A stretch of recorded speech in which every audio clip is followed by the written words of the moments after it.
Johnny Tremain, A Story of Boston in Revolt by Esther Forbes. Chapter 2, Part 3. Okay. Sunday afternoon, and the work went forward with never a hitch. Even Dove and Dusty were good and obedient, although Dove was half threatening to tell old Grandpa when he got home. Johnny didn't care what his master might say. Only, please God, the basin were done, and Mr. Hancock come again and again with the rich orders. If Mr. Latham was angry, he could sell Johnny's time to Paul Revere. The four girls, still dressed in their pretty go-to-the-meeting frocks, watched him with fascinated, admiring eyes. Their mother sent them out of doors. Did the smoke from the furnace show from the wharf? From Fish Street? Did they hear any comments?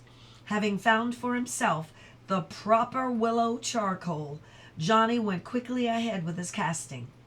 He set his 2 wax models in wet sand. The furnace was piping hot. His hands were very sure. He was confident he could do the work, yet inside he was keyed up and jumpy. Mrs. Latham fussed about him, and he ordered her to do simple things. Not the draft yet, Mrs. Latham. Now get to work with the bellows. Once he even told her to look sharp, and she took it with a humble, "Yes, Johnny." "Now fetch me the crucible." She turned to Dove. "Which one does he want, boy?" I'll get her down." Dove went to the shelves where the crucibles were melting silver were kept. Johnny didn't see Dove standing on a stool, reaching far back and carefully taking out a cracked crucible.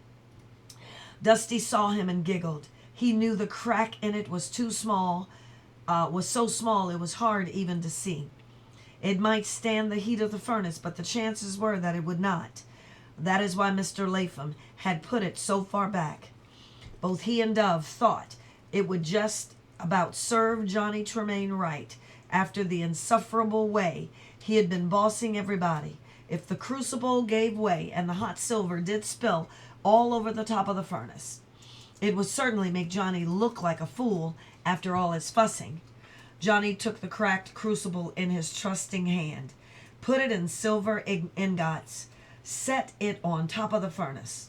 Scylla flew in. "Ma, there's a man looking at our chimney." "How's he dressed?" "Seafaring man." No seafaring man ever objected to a little Sabbath breaking.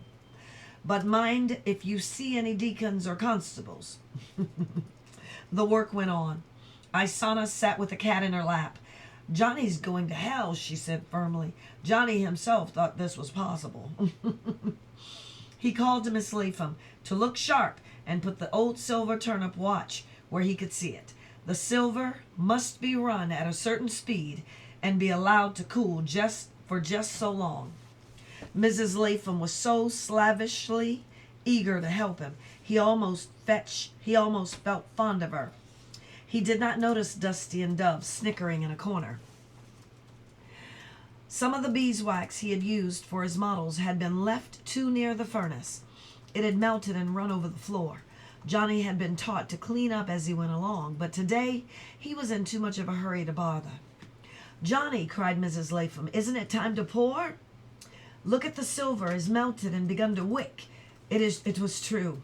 He moved forward delicately, his right hand outstretched. The crucible began to settle. Collapse! The silver was running over the top of the furnace like spilled milk. Johnny jumped toward it, his right hand still outstretched. Something happened. He never knew exactly what. His feet went out from under him. His hand came down on the top of the furnace. The burn was so terrible, he at first felt no pain, but stood stupidly looking at his hand. For 1 second before the metal cooled, the inside of his right hand, from his wrist to his fingertips, was coated with solid silver. He looked at the back of his hand.